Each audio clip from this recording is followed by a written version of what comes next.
Здравствуйте! На Первом национальном телеканале «Осетия и Рыштон» проект о людях и для людей. Гости эфира – самые разные герои, те, кто оставил свой неизгладимый след в истории, культуре и общественной жизни Осетии. Те, кто составляет ее гордость сейчас и будет прославлять дальше. Надеемся, в нашем проекте каждый будет себя чувствовать легко и непринужденно в своем кругу.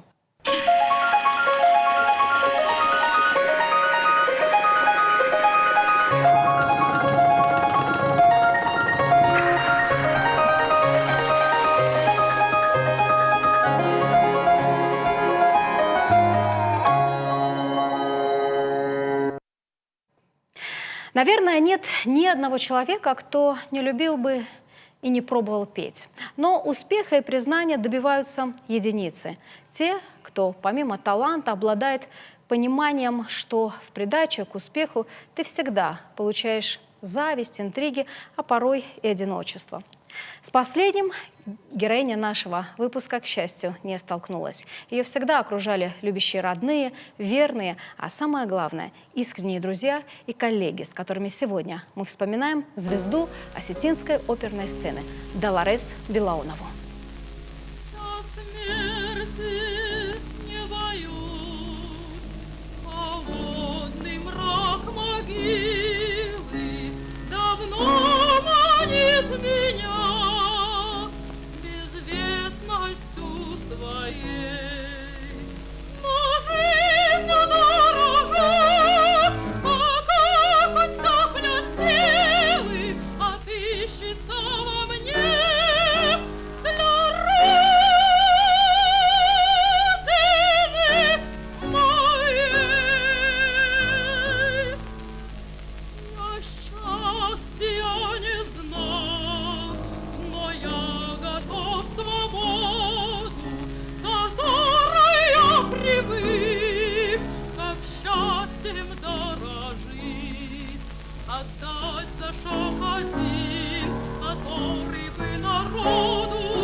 Спасибо, что сегодня пришли к нам в студию. Ну, наверное, Долорес – это та певица, которая вот могла своим вокалом дотронуться до души, остаться, жить в сердце миллионов слушателей. Спасибо, что сегодня пришли. Элеонора, вы родились вместе с Долорес, жили в Нузале? Буроне. Буроне. Поселок Бурон Алагирского района. Сегодня что там? Этот дом сохранился? Да, он сейчас на стадии реконструкции. Я буду его восстанавливать как частный дом-музей имени Долорес Белауновой. Вы сегодня этим занимаетесь? Да. Но это делает фонд, то есть есть же вы президент фонда имени Долорес Белауновой? Да.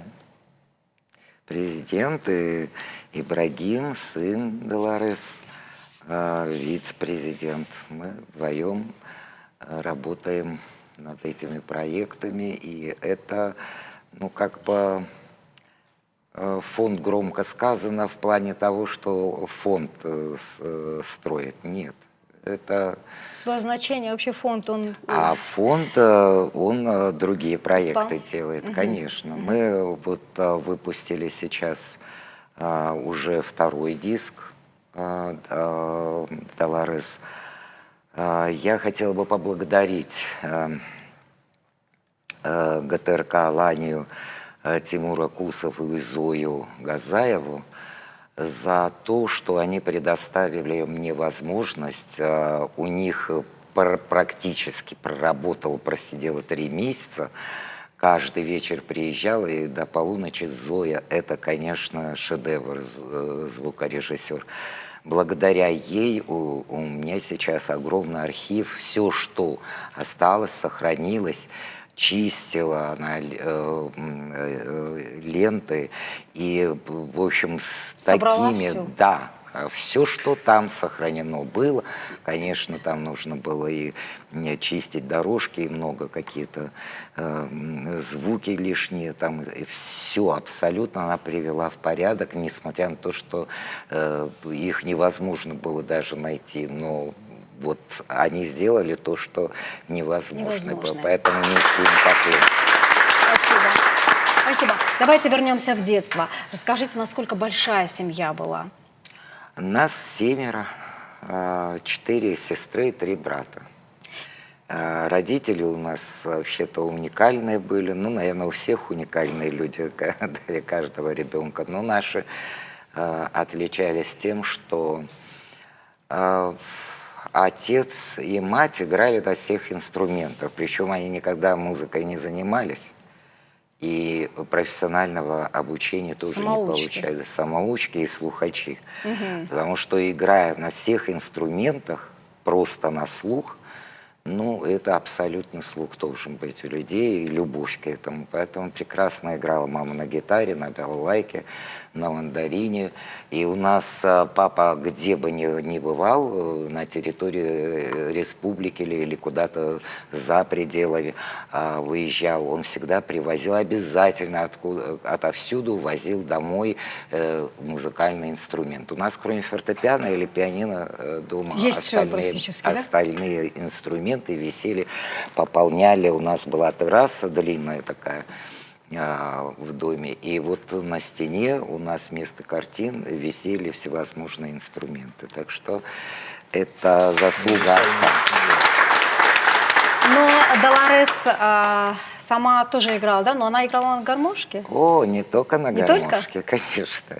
Она, вот есть здесь замечательные, кстати, вот фотографии есть, и сохранились в буклете, который мы выпускали к 80-летию. Вот все инструменты, на которых она играла. Я их специально подборку делала в архивы. Уже у нас архив огромный, ее фотографии, ее роли, гастрольные, концертные, оперные, все.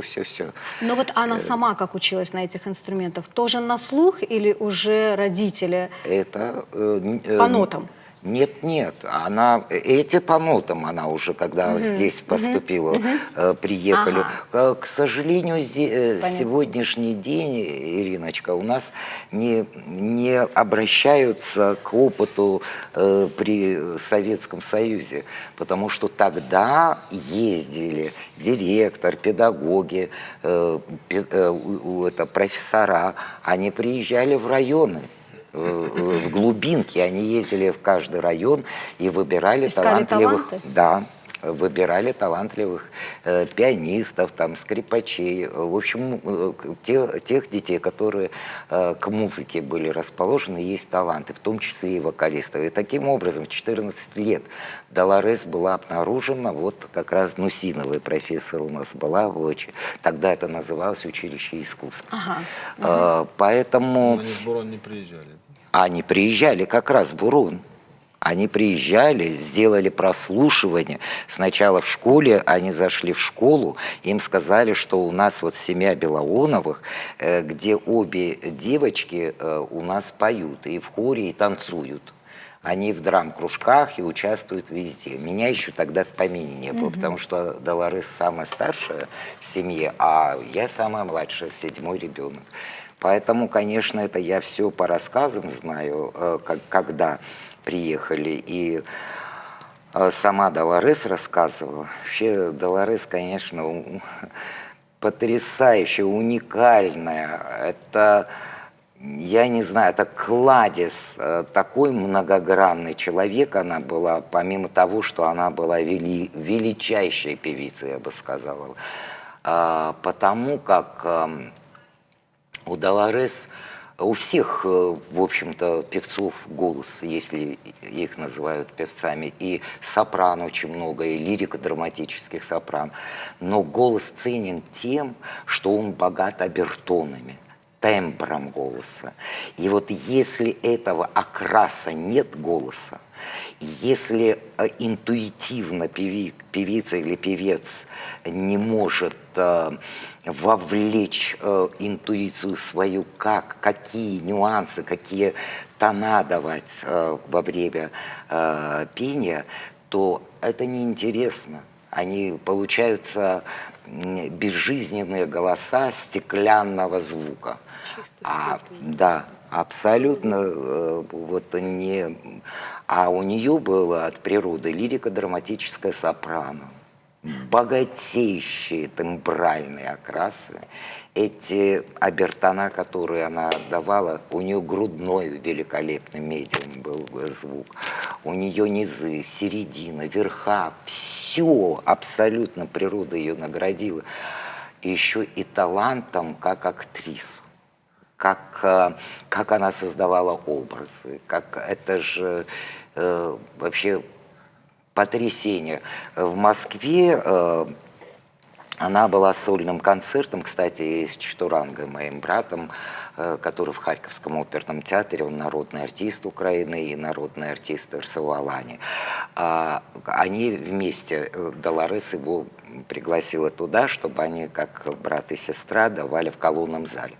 Так вот, я сидела в зале, тогда я еще студенткой была, уже в Москве будучи, и военный генерал из наших осетин, по-моему, тоже наш генерал был осетин, они прямо в форме были и пришли всей семьей, и вот своих друзей они пригласили на этот концерт. И когда Долорес закончила первое отделение, то вот зал просто стоя аплодировал. А потом я вижу, как этот генерал разворачивается, он русский друг вот нашего генерала, и он вдруг сказал такую фразу: «Боже, этот голос останавливает полет птиц в небе, как это возможно?» Понимаете? Поэтому этой фразы, которая вырвана была из контекста зала, восторженного зала, то я могу говорить о том, что какая глубина была у певицы, какое нутро богатое, как она подавала этот голос и как она исполняла каждое произведение. Для нее не было никогда маленького, большого арии, романс или песни, или весь спектакль полностью оперы спеть. Это ее Чосан, ее Тоска, ее Аида. Это же просто, я не знаю, это такое настоящее Азау, Азау, Олана. В Коста она вообще пела две партии. Это «Мать-сирота» и «Голос земли». Но вы сейчас об Долорес говорите не только как сестра, но и Да, как конечно. профессионал. У вас профессиональные термины, вы тоже профессиональная Я заканчиваю тоже певица. Да, тоже. Да, Пела тоже. в Большом театре в Узбекистане. Да, народная артистка Узбекистана. Ну, это как бы, я все время говорила так, что Долорес – это вот эталон всего. Вот для меня, я смотрела на нее и жила ею, потому что она была таким образцом, она была таким эталоном во всем. Она была прекрасной сестрой, великолепной дочерью для родителей. Она была потрясающей родственницей для всех. Для друзей она была настоящим другом. Она везде, она находила со старыми людьми, с пожилыми мудрецами общий язык просто на лету. Она становилась душой любого общества. Лежала ли она в больнице, ездила ли в санатории, она выступала ли с концертом где-то в районе, где-то на гастролях, когда работа Большого театра о доле можно говорить бесконечно. И это была настолько живая, настолько природа вот ее родила. Помимо папы с мамой, что они подсуетились, там, когда в 36 году они вселились в Бурун, там не было ни энергии, они вторая семья, вот только это был папа с мамой, они только расписались в 34 году и в 37-м, когда озвучили, что заселяют там вот в ущелье, так назвали тогда вот Бурун. И когда они уехали, то вот я все время говорю, вам бы свечек не хватало, видимо, поэтому вы нас 7 и родили. Вот, тогда нет. Да, и поэтому вот в 37-м родилась Долорес. В 37-м году. Так, у нас... 37-й год. А я какой сказал? 37-й. Да, 37-й. Вот в Да, 37-м году, 11 ноября, родилась Долорес. Так вот, я хочу сказать, абсолютное повторение Долорес и та среда, где она родилась в Буруне, горы эти, Цейский ледник этот, река Ардон, Радон, Цайдон, они сливаются прямо в Буруне под мостом, вот как мост идет в Цей, вот там вот уже вот эти две реки сливаются. Слияние. Когда восходит солнце, вы не представляете, сколько картин, сколько красок меняется. С нашего двора, в середине двора, вот ты стоишь, фош мою красу, даже там 4:30, я папа, самый первый вставали. Ну, это уже когда я родилась раз. И это было неописуемо, буйство красок, осень великолепная. Красиво рассказываете. Поэтому я к чему это говорю? Вот абсолютно стихия, то ветер сильный, то тишина такая. Такие птицы поют в 5 утра в Буруне, что это можно целую симфонию там слушаешь птичье пение. Поэтому она, вот повторение этой природы, она живая природа, она натуральная. Я тогда предлагаю песню «Хуржарин» послушать прямо сейчас. С Внимание на удовольствием. экран.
Жаден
были похожи. Ибрагим, на кого похож? И На маму? на маму, и на папу. Наверное, и на маму, и на папу Мне вместе. кажется, как раз вот на Потому счастье что они даже, видно. может быть, друг на друга тоже похожи были.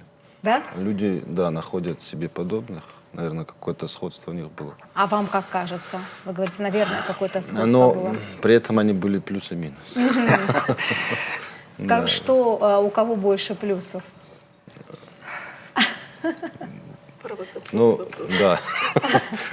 Но могу сказать, что мама была, конечно, самая лучшая мама. Это даже я, ну, наверное, каждый ребенок говорит за свою маму так. Ну, моя мама была лучшая в плане семейных отношениях, как она нас учила, чему нас она учила, своих детей. А чему? Вот основные какие-то ее советы, что запомнилось вот до сегодняшнего дня? Не то чтобы советы, а своими действиями. Она несла радость людям в первую очередь. Это ее, наверное, цель была в жизни. И всю жизнь она посвятила своему народу. Она именно своему народу, потому что ее приглашали выступать и в Италию, и в Большой театр. Но она сделала свой выбор, она посвятила все-таки свою жизнь своему народу, приехала сюда и служила, Отдельная большая да. тема, серьезно. Да. Служила своему народу. Ее, Вот где патриотизм. ее доброта, ее, значит, ну, как, Искренность. тепло, Она была да. другом, Она другом дарила, их. да, людям. Она никогда И вот не этим самым она учила нас был вот друг своим детям. отношению к людям, чтобы люди как-то друг друга больше любили, уважали, какое-то было тепло, какие-то ценности.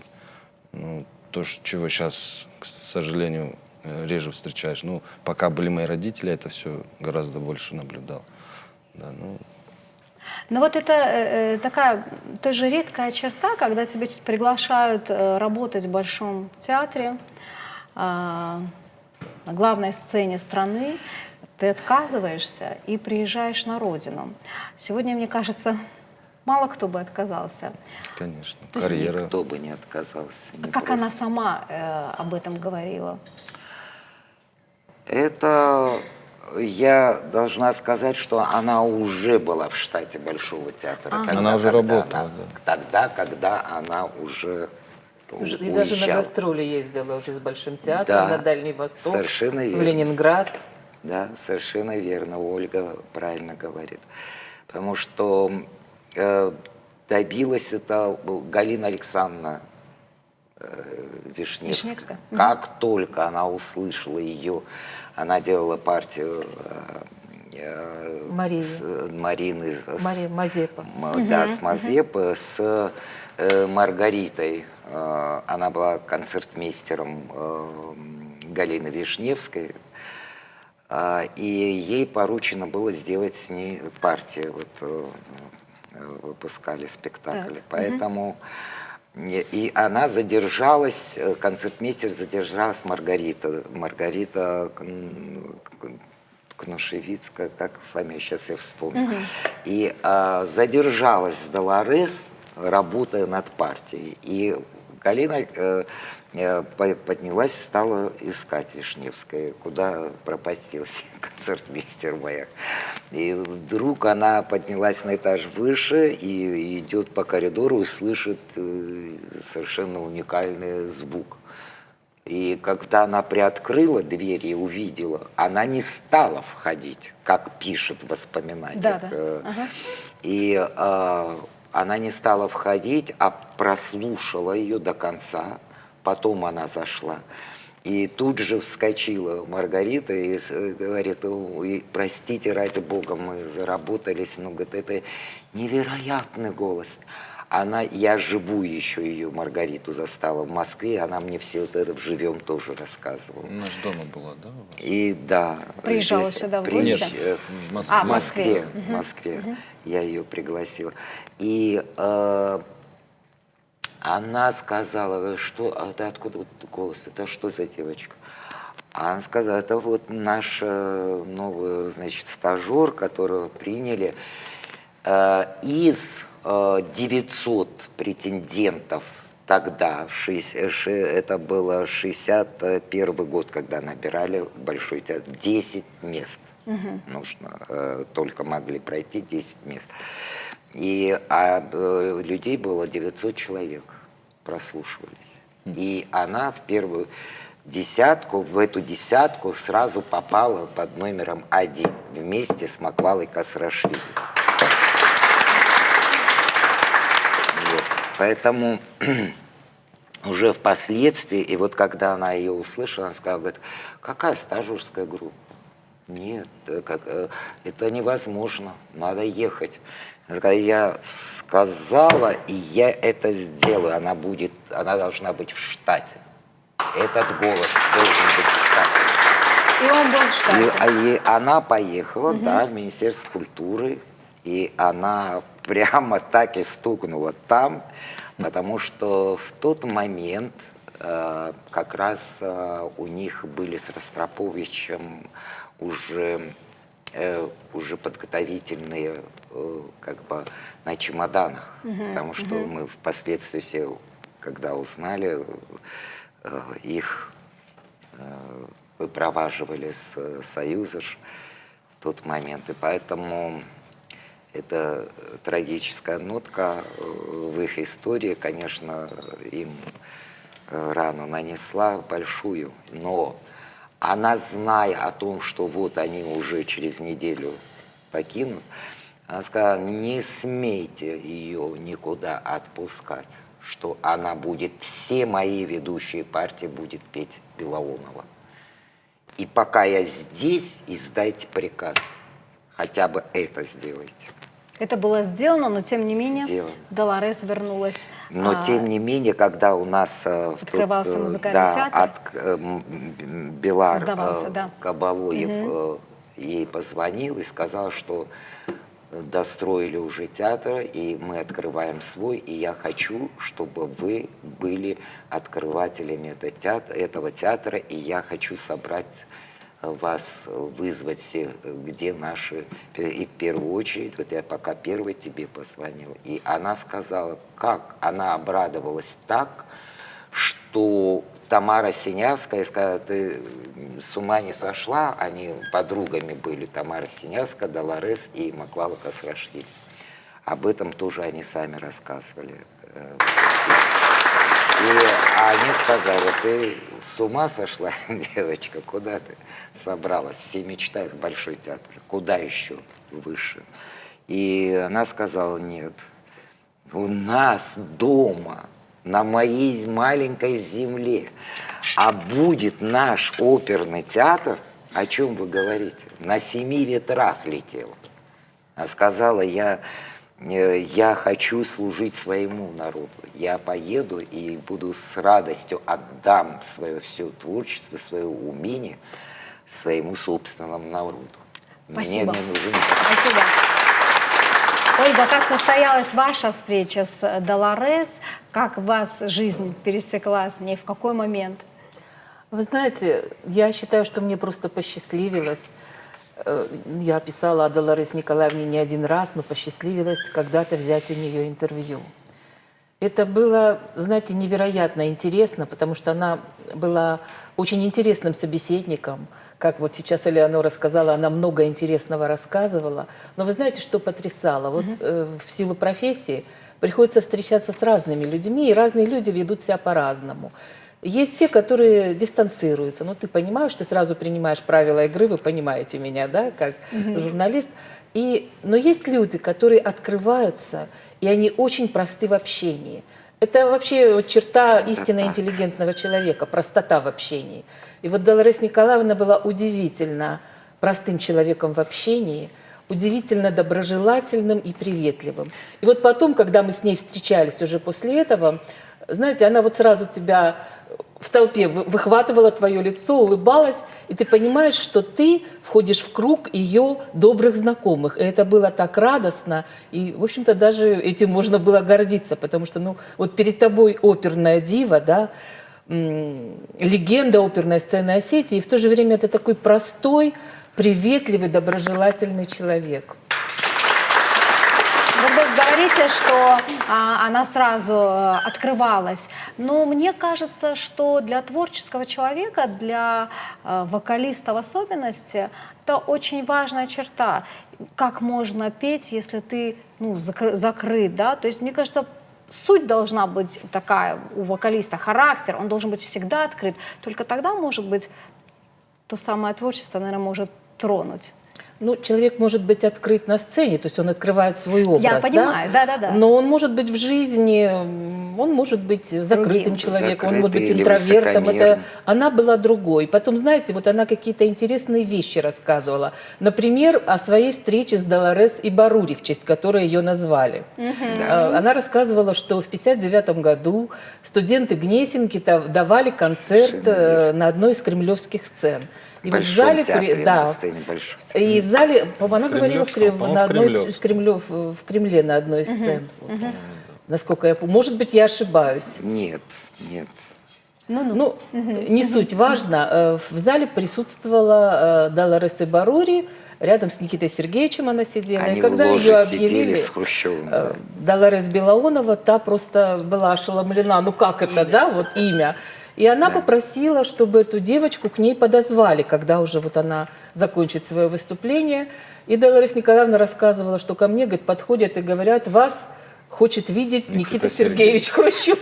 Она же была не из робкого десятка вообще человек. И тут, говорит, у меня ноги подкосились, голос задрожал.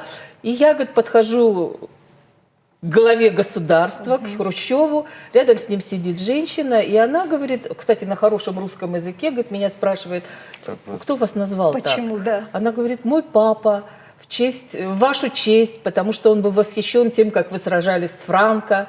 И вот меня назвали, она, говорит, была так растрогана, что даже прослезилась, обняла меня, поцеловала, попросила передать привет папе и, говорит, подарила большущую коробку конфет, которую я, говорит, ее еле подняла, и мы, говорит, с девочками ели, говорит, потом целый месяц эти конфеты. Вот такая удивительная история.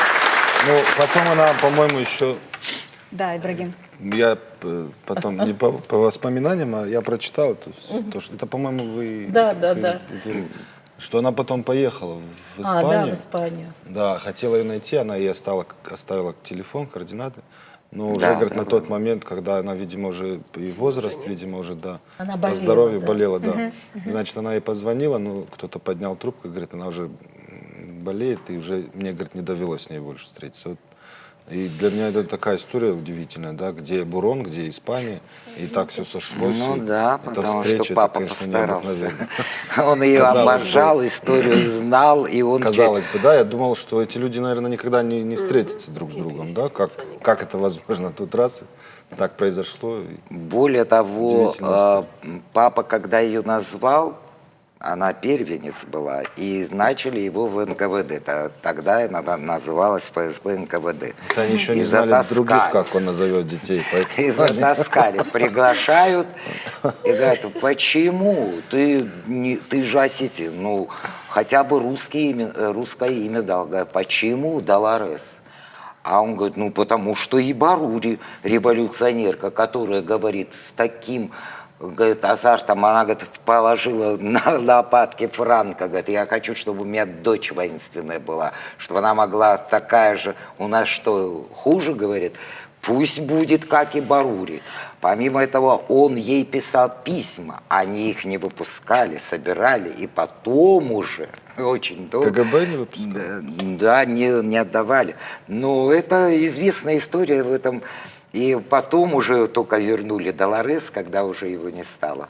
Но в интернете, когда набираешь Долорес Луиза, да? Да. Два имени? Или Да, как? она через дефис пишется. Ага. У нее официальное имя Долорес-Луиза, потому что Луиза хотела мама назвать, Поняла. папа хотел Долорес. Поэтому вот чтобы не обижать никого, она сказала, хорошо, пишите через черточку. Ага. Да, там. Ну вот я хочу еще, Ибрагим сказал, знали бы они или Лиза, Имена, или- я, да, да. имена, да.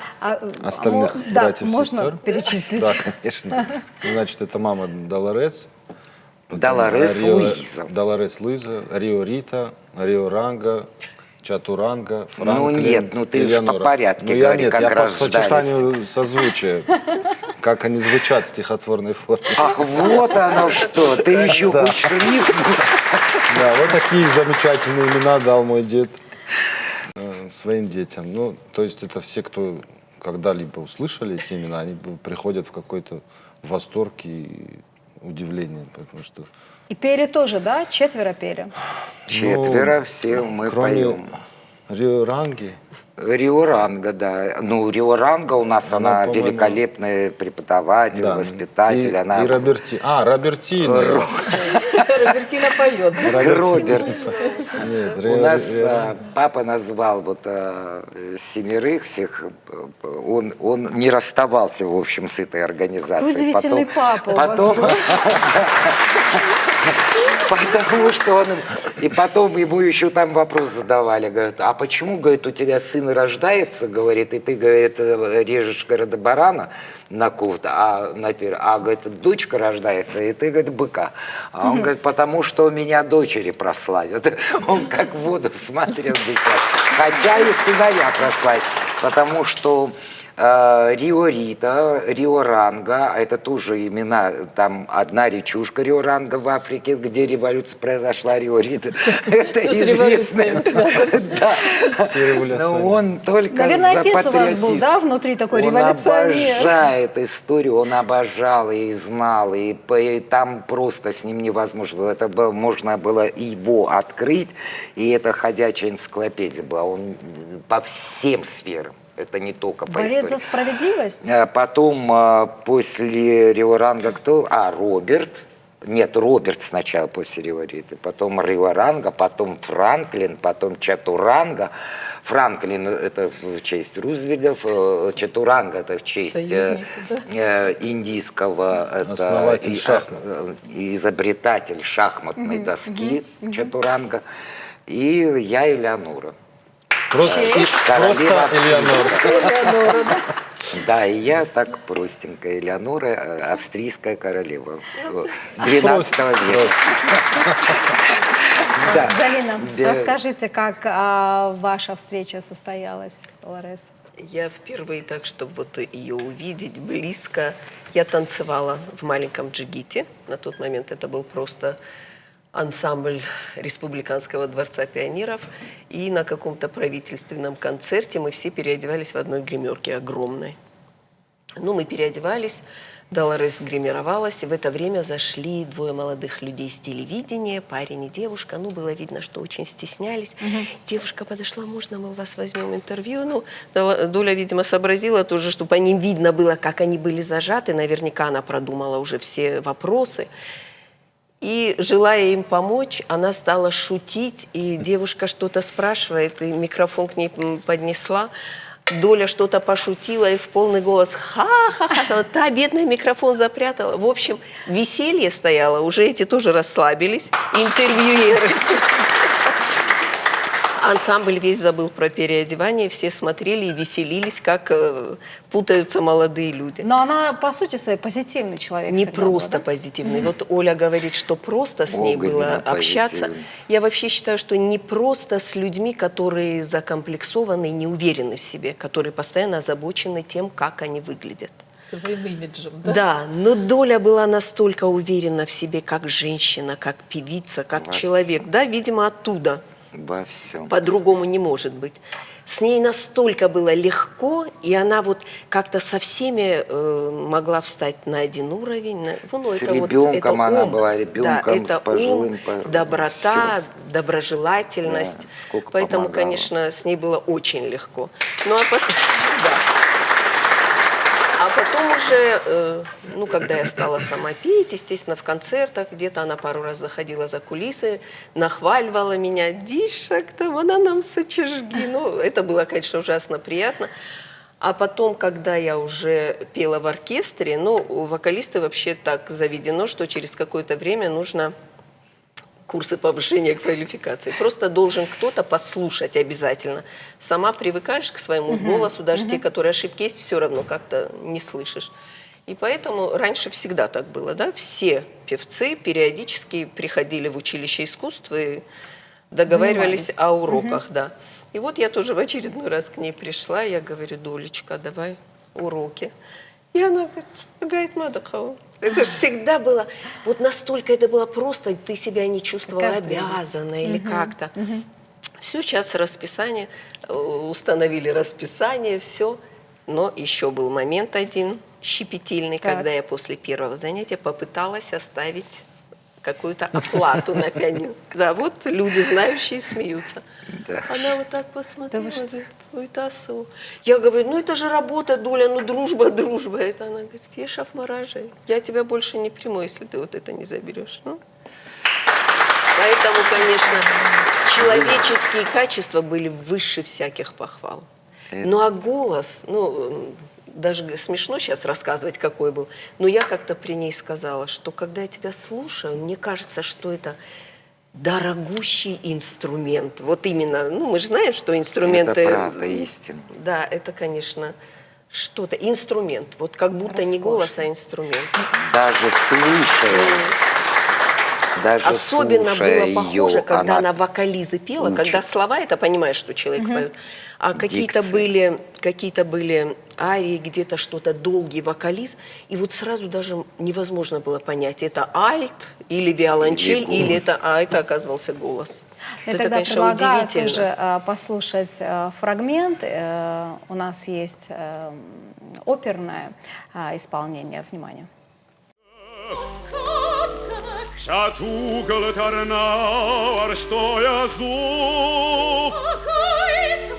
Машарнар тартаван вон, армашт мен банет шада базар, Путинагай ахижен.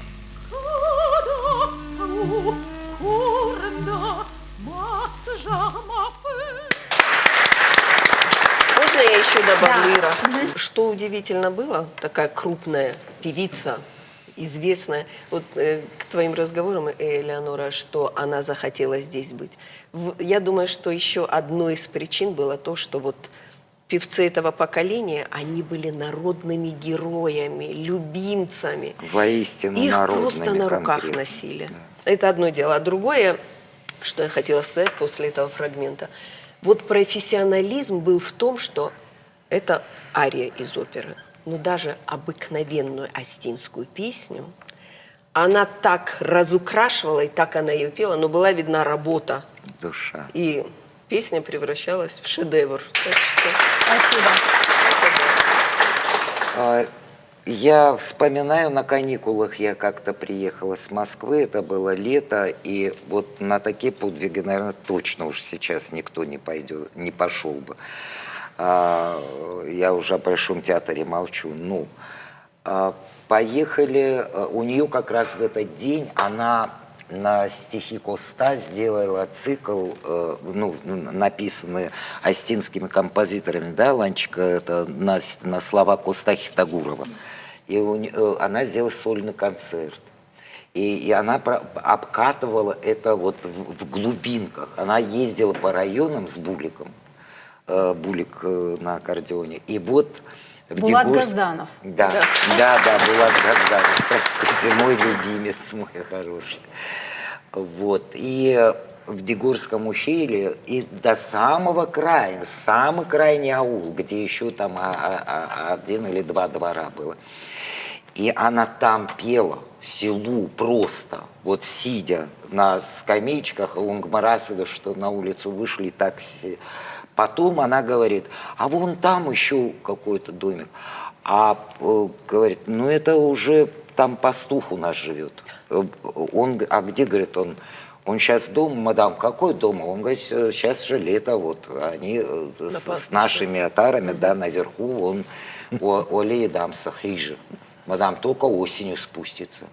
Она говорит, кудвалзага, как это осенью?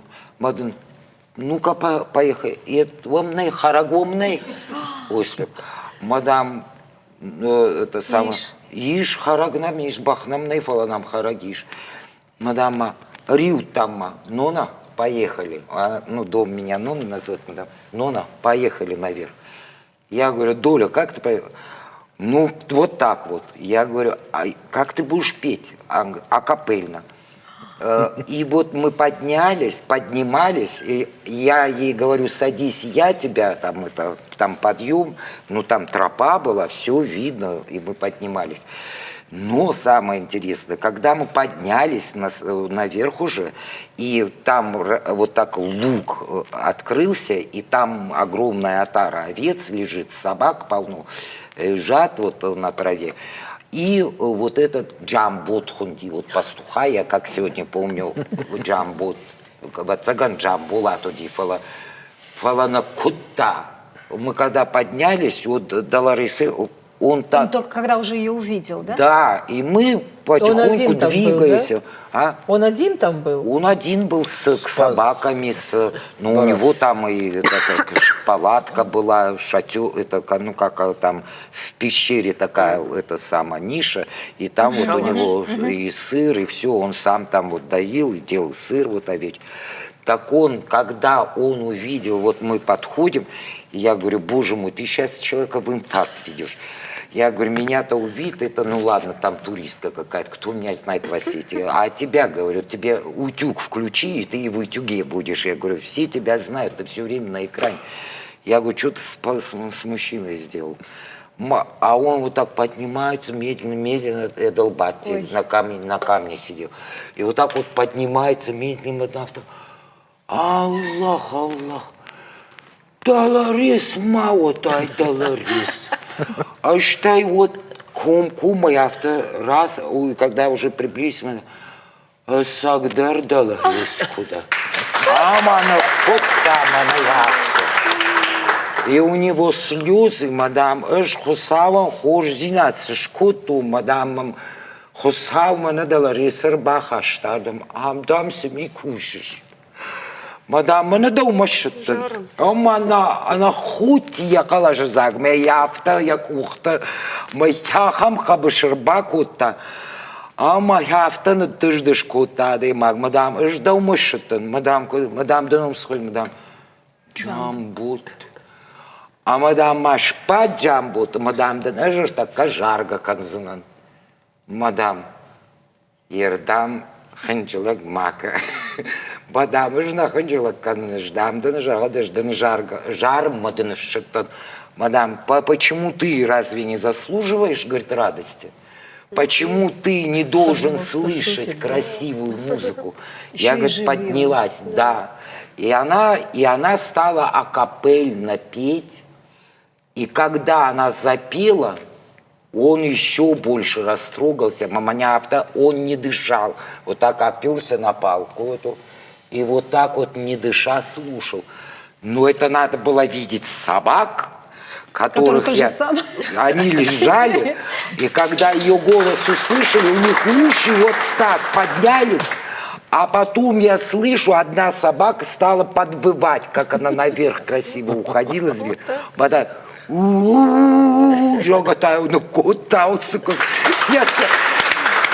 и тишина.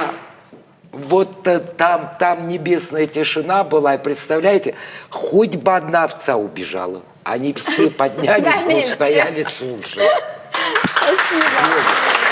Это уникально было. Прекрасная история, о многом говорит, о ней как о человеке, но в интернете прочитала в каком-то интервью, что она очень любила простых людей и общаться любила больше с простыми. Да, она могла запросто приехать там после концерта, ей все время там после концерта, особенно в селах, им всегда носили это сама. Есть еще это, помнишь, Чувяки Остинские, это, которая в Дегорской, тоже Дегорка, женщина одна, которая пошила.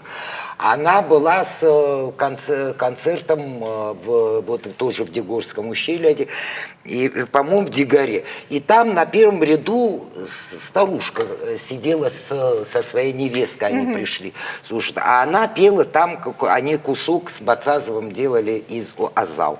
А у нее вот эти чувяки, это, ну, остинские, они, ну, специально бынайт дудышты, о мама горбину таудышты ажалбину, да.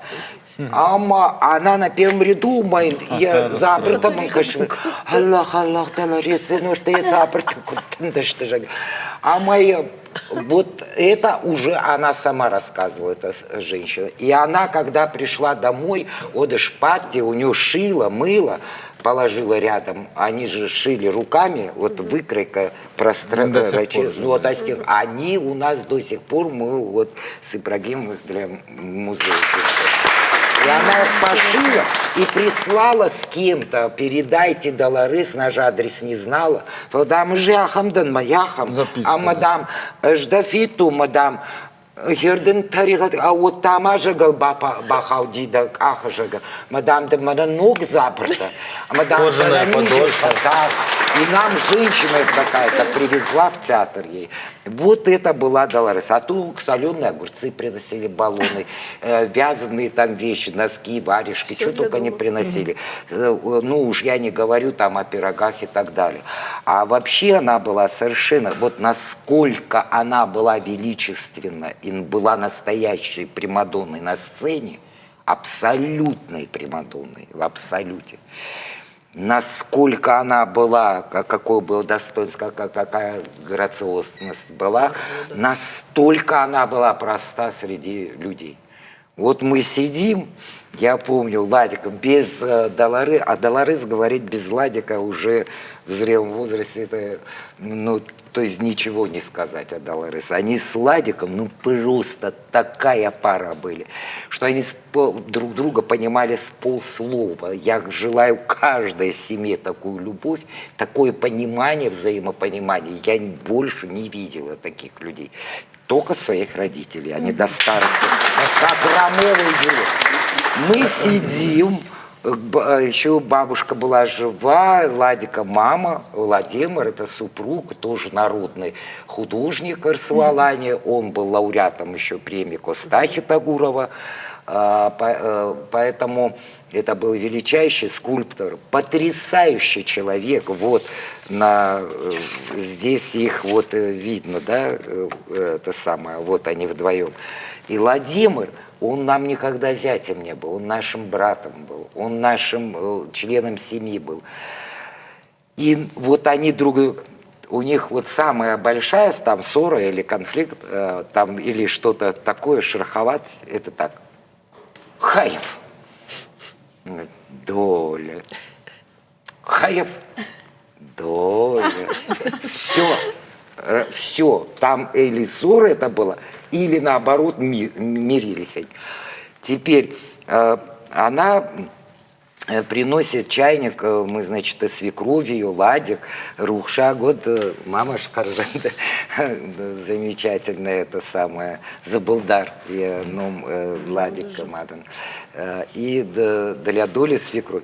И вот она все время его опекала, значит, мама его, и напротив его сидит я у них дома, они на Маркова как раз тогда жили, и Долорес принесла, и он как-то неловко там взял чашку с кипятком, с чаем горячим, и на себя опрокинул. Упала чашка. И вот бабуля Забылдар, значит, тогда вскакивает, Аллах, Аллах, Макуна, умнись, Паша, и Долорес. И Долорес подскакивает и говорит, Аллах, Аллахаев, Халамана Кашондам. Ну, то есть это настолько импровиз шел, что этому даже никто не придал значения, что там что-то не так. И они даже такие вещи, которые... Эдик, привет, хорошо, что ты подъехал. Я как раз хочу... Да, заканчивайте мысль. Ну вот, я хочу сказать, что она и на улице также. Если она шла, то кого-то увидела. Она могла вот кого угодно увидеть на улице, даже там просто вообще не знающего человека. И там что-то там ему сердцем. Или она увидела, что кто-то стоит там, у кого-то слеза на глазах.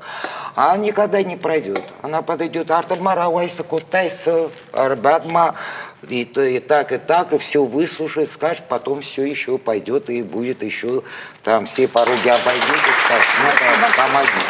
Спасибо. Вы о Долорес красиво сказали, что она и примадонной была. Я думаю, вот именно о ней, как о примадонне, тоже может добавить Эдуард Дауров, народный артист нашей республики. Эдуард, Я это- приглашаю его к нам. Добрый вечер. Присаживайтесь, Эдуард.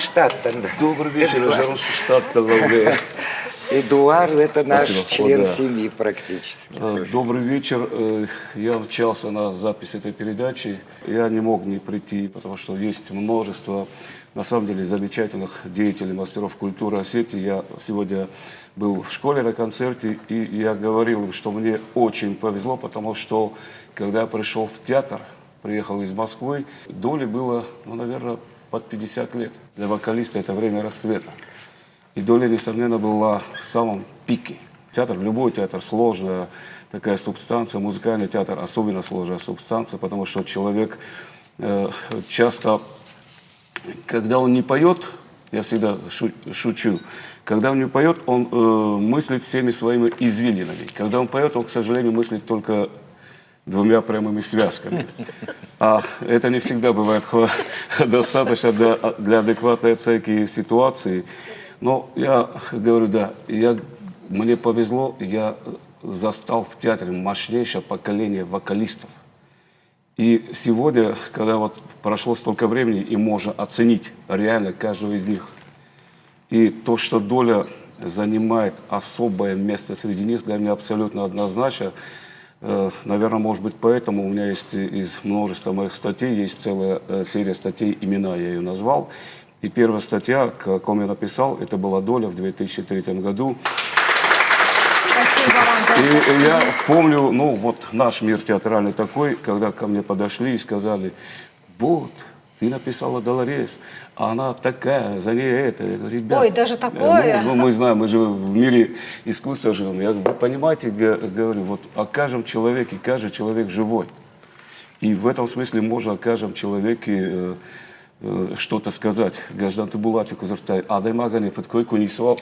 Шабон кунису же гой давтер же, я бы не дам, бецлой дам, я бы на мечта. Вот именно. И я говорю, я оцениваю, слава было бы Богу, у смешно, меня если понимают, бы все. здесь хватает понимания смотреть на этого человека именно с точки зрения уже тогда, что она реально как человек из себя представляла. И незадолго до ее ухода из жизни мы с ней сделали большое интервью, оно тоже было опубликовано, заметки на страницах жизни. Мы с ней сидели несколько часов, и она диктофон записывал, потом все это обрабатывал. И 2003 год еще человек был знаменателем. В это время в театре ставили «Пиковую даму». И, конечно, мы с Долей тогда очень много работали на сцене. Она была графиней, Графиней, одна из главнейших партий. Понимаете, вот когда вот время уходит, у Доли была огромная душа. И эта душа, в ней была огромная энергетика. И правильно, она и была примадонной, вот этот парадокс, и она была обычной, во всех смыслах этого жизни, осетийской женщиной. Символ. Я бы Она- сказала, символ. Я видел спектакль, последний спектакль «Тоску» в 1989 году. Она с Толиком Хугаевым пела, Толик пел Кавардоси, она пела «Тоску». Это надо было видеть, это энергия. То есть она бедного Кавардоси таскала по этой сцене, как говорится, то есть мне было столько энергетики, столько страсти, что вот это было видно тогда. Потом она, то есть те партии, которые я видел, когда она пела, она на сцене, для нее сцена была жизнь. При этом вот она пришла в театр, это Доля другая. То есть это Доля певица, это Доля актриса. И вот весь опыт, вся ее жизнь, вся ее любовь, скажем, все вот то, что она выкладывала, она отдавала со сцене полностью. Это профессионализм. Потому что вторая ее сторона, когда Доля, как раз осетинская женщина, мы очень дружили, она могла позвонить и сказать так. Мара пловшкотно, раз людей, раз мара шахатаржик, фашамарам кудват авто. Часто гости у вас собирались, да, коллеги? И мы приезжали, Конца, и там вот этот дом, ворота большая кухня, длинный стол, и туда собирались люди. Вот открытые Хозяйка двери была, этого дома, это открытая душа Доли самой. Я помню давно, тоже это было давно, как-то, как ни странно, вот человеку кажется, что он как бы чем-то уколол Долю. Вот он, не буду называть имени, сказал, вот, говорит, всеостийская плакальщица. И вот и этому человеку показалось, что он Долю чем-то оскорбил, задел. На самом деле, зная Долю, она откликалась на боль любого человека. Она долгие годы была, ко всему прочему, еще председателем правкома. Я представляю, сколько она для людей сделала дома до моего прихода. И Доля практически, если говорить о театре в его, скажем так, сложные времена, осталась единственным, ну, может быть, субъектом человеком. Не объектом, а субъектом, который мог и считал, и по праву считал, что он является одним из основоположников этого театра. Именно поэтому имеет право на свою точку зрения. Согласна. И об административной политике театра, и о художественной политике театра. И я вчера случайно, абсолютно случайно, вот попался мне тот самый злосчастный, копия, разумеется, уведомления о том, что вы не нужны театру. И я считаю, что это, наверное, один из тех толчков, это та пуля, которая ранила смертельно, можно Давайте сказать. уточним для зрителя, да, то есть что за уведомление, когда ее уволили, об этом сообщили да, в форме письма. в форме письма. Почтальон. Да. И я, почтальон принес? да, Конверте и даже была у почтовый меня ящик. мысль принести сегодня, ну ладно, столько разных дел. Я говорю, что вот столько всего.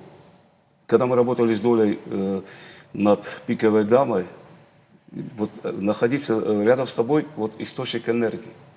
И человек, который, вот это другое поколение, я часто говорю, вот то поколение, если оно ругалось потому, что оно боролось за право выйти на сцену. Потом появилось поколение, к сожалению, которое боролось за право не выйти на сцену. И с этого начинается смерть, на самом деле, театра, к сожалению. Но при этом эти люди, когда они выходили на сцену, это были партнеры. На сцене они были артистами. На сцене забывались очень многие какие-то подводные, другие какие-то вещи. И на сцене, когда профессионализм этих людей заключался в том, что на сцене они пахали, они работали. И есть еще одна черта, это понятно, я думаю, что это часть той культуры, той социальной системы. Потому что когда они...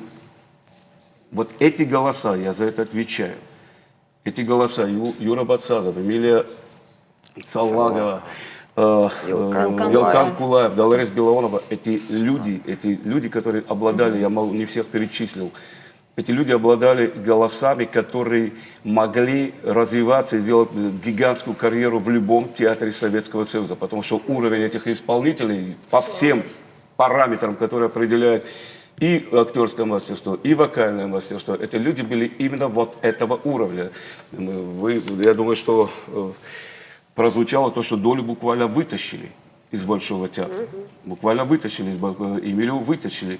Юра Бацазов находился в Саратове, его тоже Белар Кабалов, который, то есть создавали театр на уровне государства, на уровне как часть культурной политики государства, как часть интересов государства. Когда Елкана Кулаева, который закончил во Львове консерваторию, и 3 года он приехал в Киев, ему на перроне вручили ключи от 3-комнатной квартиры, и он 3 года проработал в Киевском театре оперетты, и он приехал оттуда. То есть это целая плеяда. Сегодня, я говорю, сегодня вокалисты, закончившие тот или иной российский вуз и обладающие вокальными данными на порядок ниже, чем эти певцы, уже сюда не возвращаются. Уже сюда не возвращаются. Да, увы.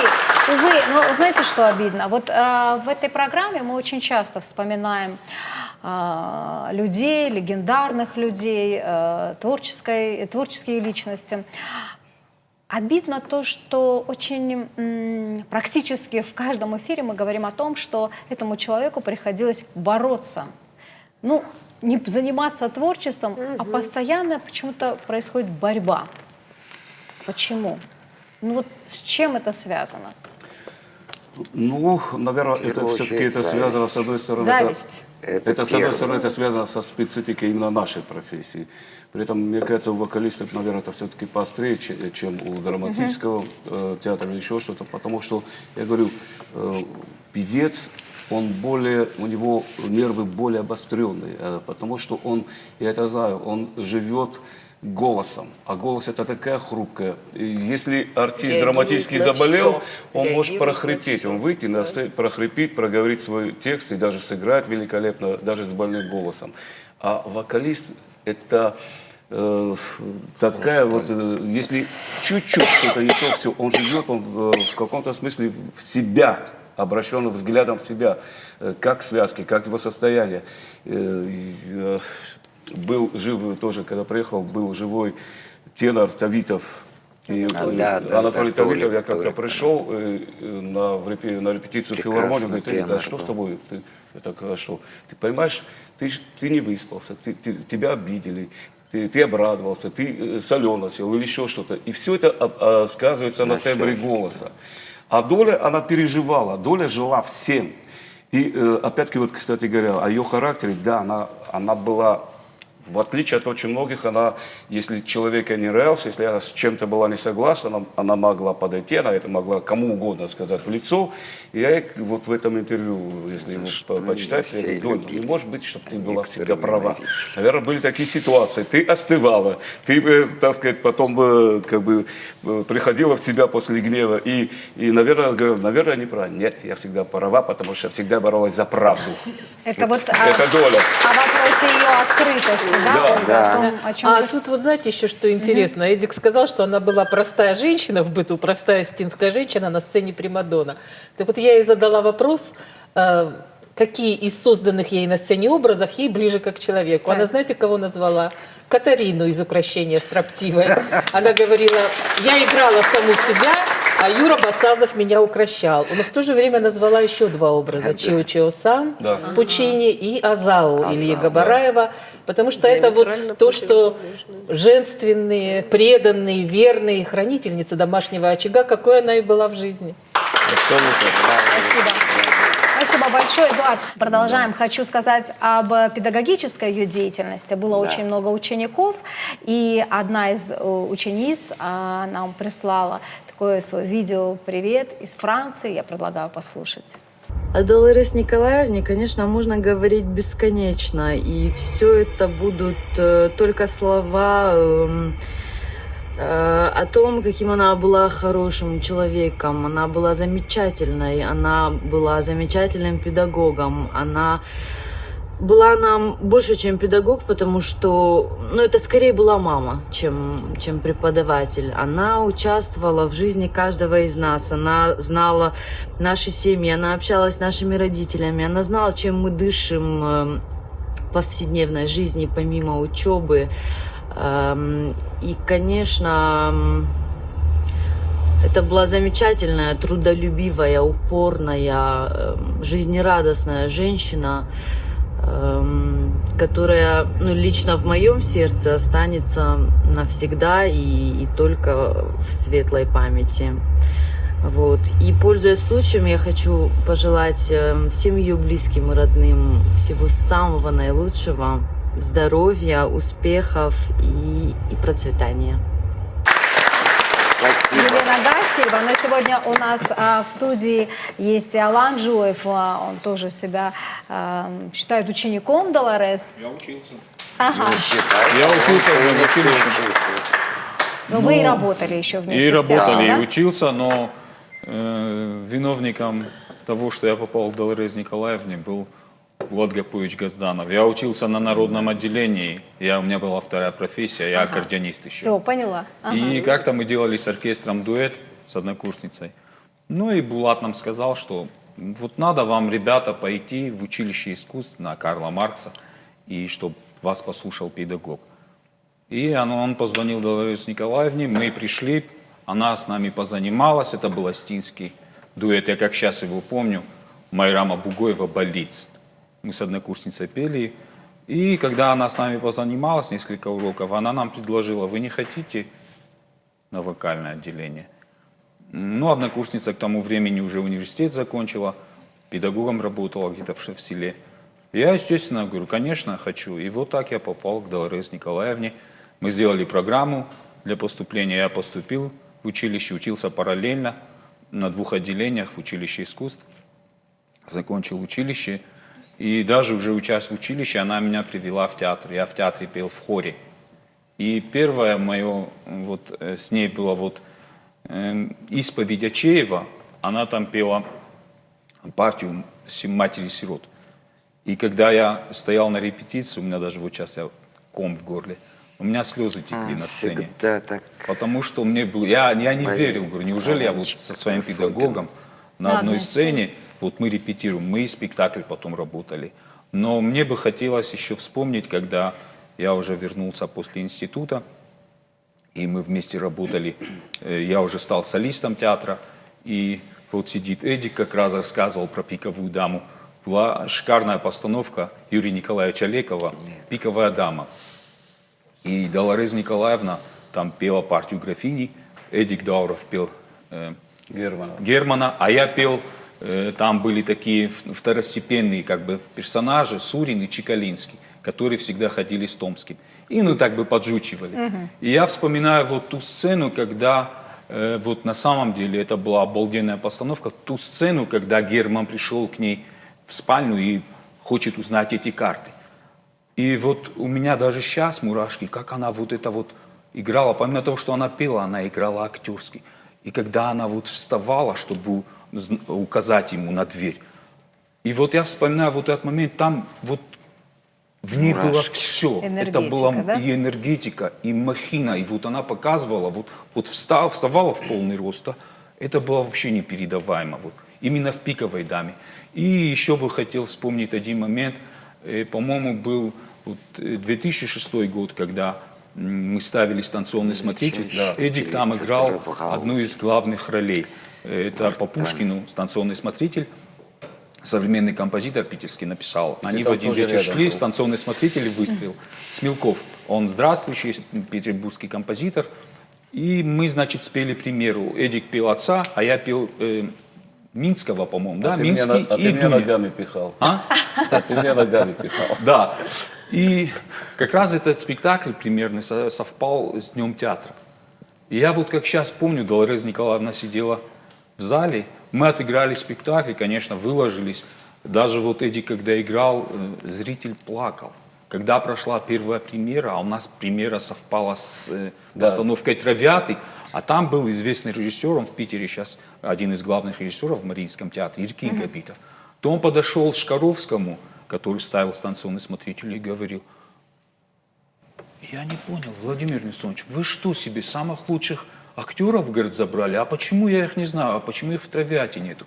И мы вот отыграли этот «Станционный смотритель», и Долорез Николаевна нам говорит: а вон День театра.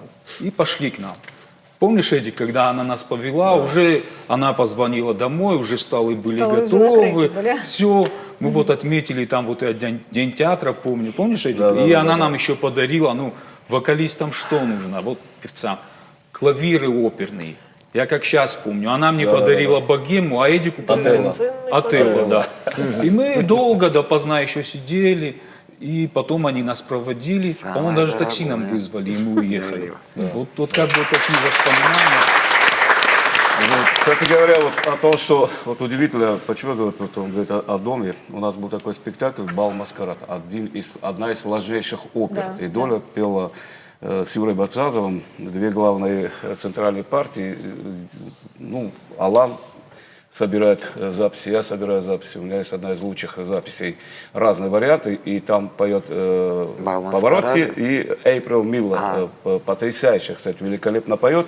И вроде, когда ты видишь разные мировые постановки, и когда смотрел на эту оперу, конечно, вот Юра Бацазов и Доля Билонов, вот они спели и сыграли на мировом уровне, потому что когда сегодня мне, я извиняюсь, я злой человек, когда мне сегодня привозят и говорят звезды мирового, я смотрю, говорю: ребят, ну не надо мне лапшу на уши вешать, это или студенческий, или тот уровень, которым обязан обладать выпускник консерватории, и меня обманывать не надо. Но я говорю, что «Бал Маскарад» — это один из лучших. Кстати, Юрий Николаевич уже поставил один из лучших спектаклей, именно потому, что там было два вот этих гиганта, Доля и Юра Бацазов.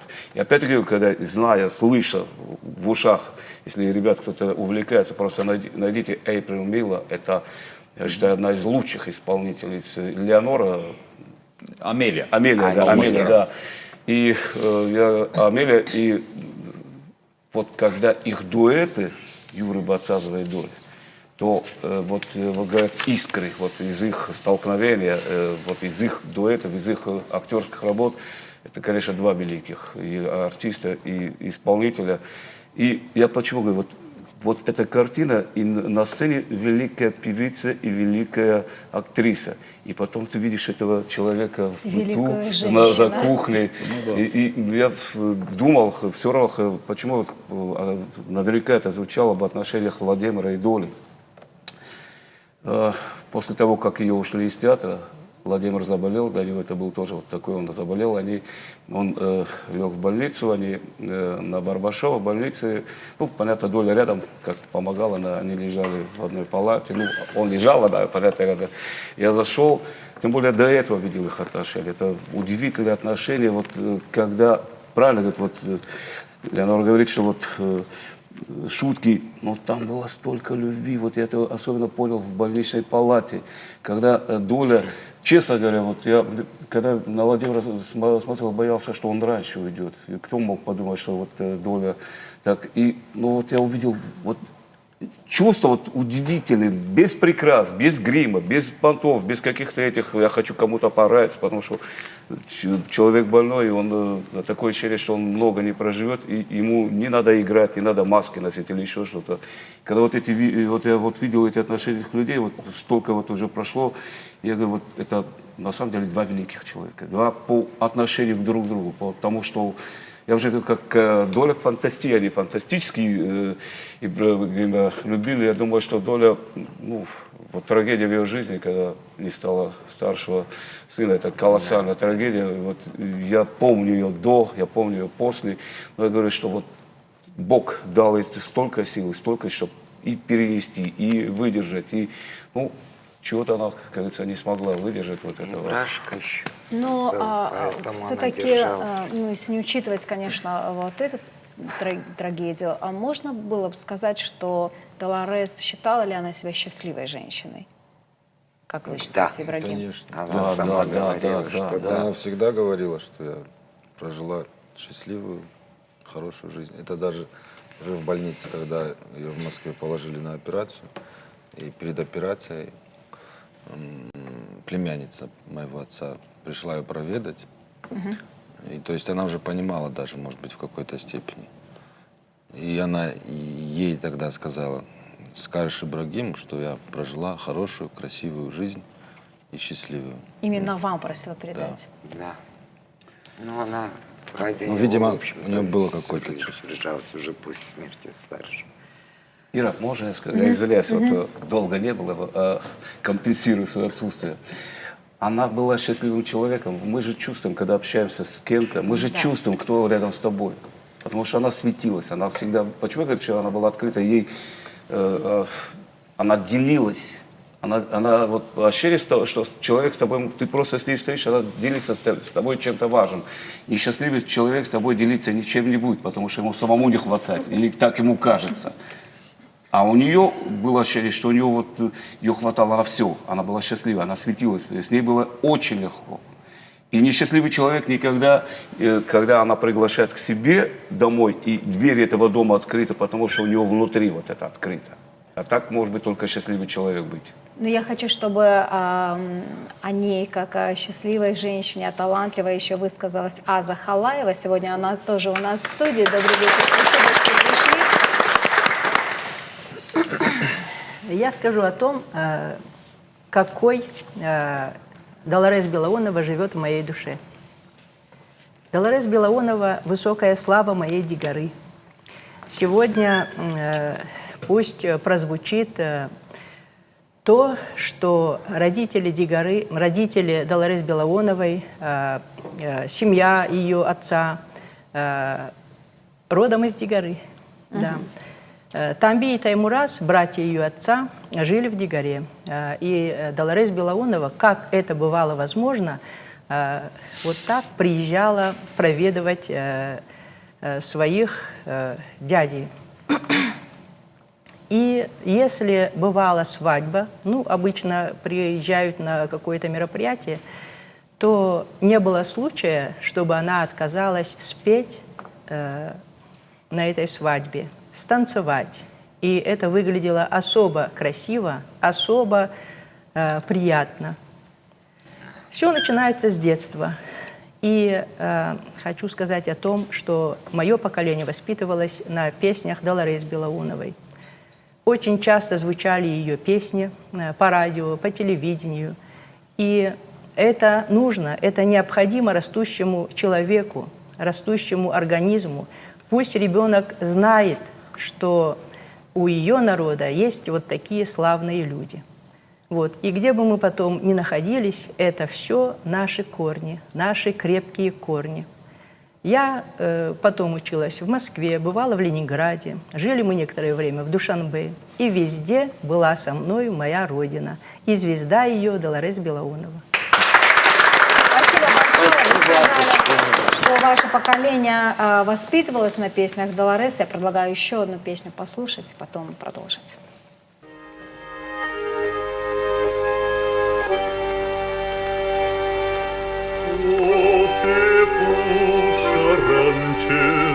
Masardan yapalım de kaydavi bajon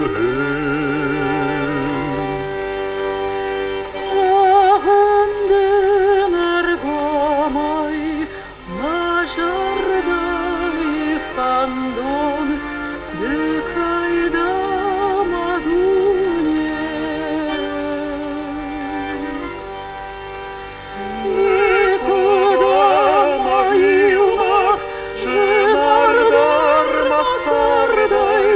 Ашрушкан мажардай, Наваржан зиладай, Манахашидымга, Сахарды табышмае.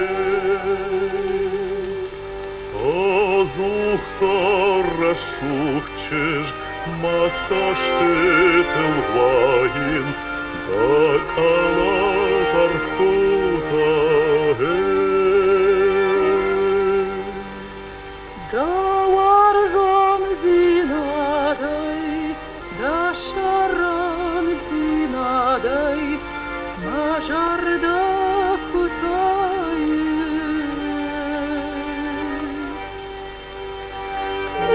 Куда моила, Женардар Масардай, Ашрукшкан Мажардай.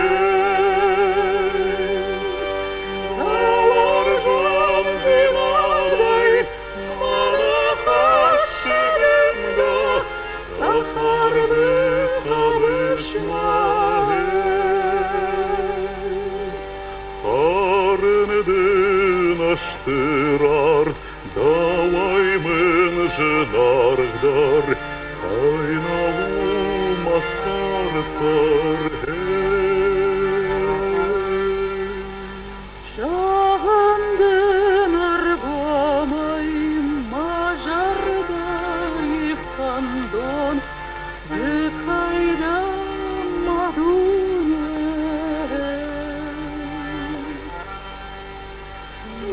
Куда моила, Женардар Масардай, Ашрушкан Мажардай. Даваржан зинадай, Манахашидымга, Сахарды табышмае.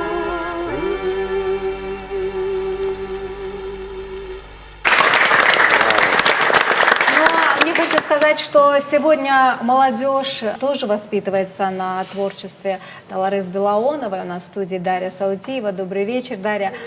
Вам слово. Во-первых, я бы хотела сказать, что я, конечно, восхищаюсь Долорес Белоуновой в первую очередь как личностью, как певицей. Я сама вокалом занимаюсь. Я безумно рада и горда тем, что я знакома с ее семьей, с Элеонорой и с вами.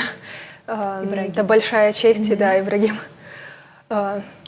Я должна сказать, вот на 80-летие я общалась с Министерством культуры, и проходила такая информация, что вроде как в колледже искусств имени Валерия Гергиева, где я учусь, хотели повесить табличку на ее кабинет, но до сих пор так и не повесили. Может быть, вот после этой программы, я надеюсь, это случится, потому что, конечно, я думаю, этот человек достоин, это звезда, мне кажется, мирового нашего масштаба.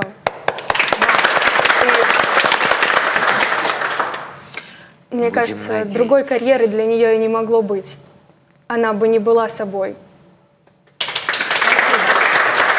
Спасибо большое. Спасибо большое. Хочу поблагодарить весь наш народ за такое тепло и за любовь, которую они испытывают и чувствуют по сегодняшний день. И даже молодые, и подростки. Я думала, что как-то с годами будет она забываться. Нет, ее любят по-новому, ее чем больше лет проходит, как ее не стало, тем больше ее значимость, тем больше она ценнее и дороже становится, потому что даже просто слушая ее пение, записи, можно учиться вокалу. Поэтому я еще хочу сказать, что всем коллегам, тем, особенно прессе, телевидению, которые каждый год не забывают и обязательно вечер памяти или день памяти делают на телевидении. Я безмерно благодарна от всей нашей фамилии, от фамилии Хаевых, от семьи лично. Спасибо. Я благодарна всем и благодарю всех за участие, за то, что все понимают, насколько важный вклад сделала Долорес Луиза Николаевна Белоунова в осетинскую национальную музыкальную культуру, и не только нашей республики, но и на музыкальную культуру Российской Федерации. Поэтому и ее времена, это были времена Ренессанса, и она оставила, вписала свое имя золотыми буквами в музыкальную культуру. Всем спасибо.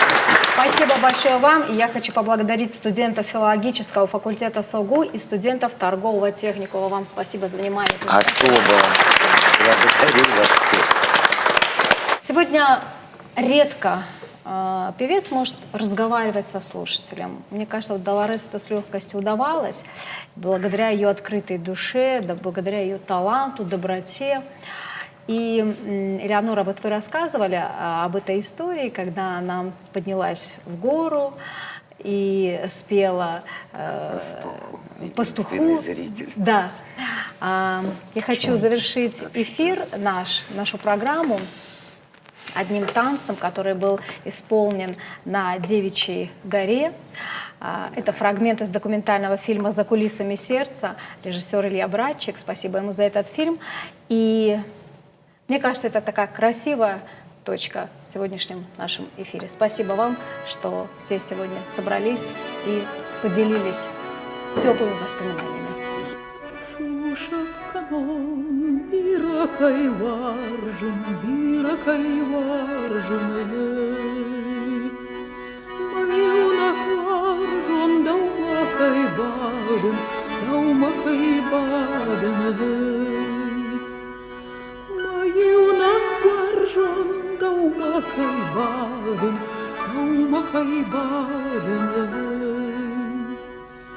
Вот кашты вайын, фаршкама канынсы.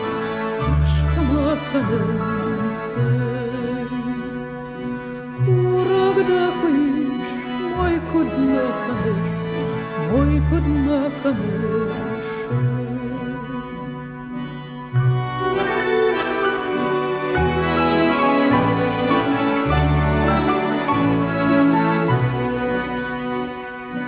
Каманераканын, машушагнхашын.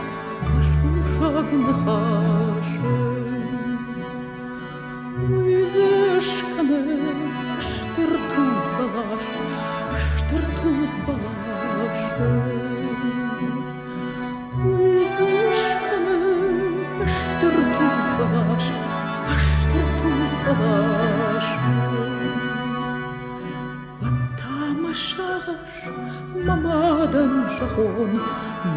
אדם ז'רון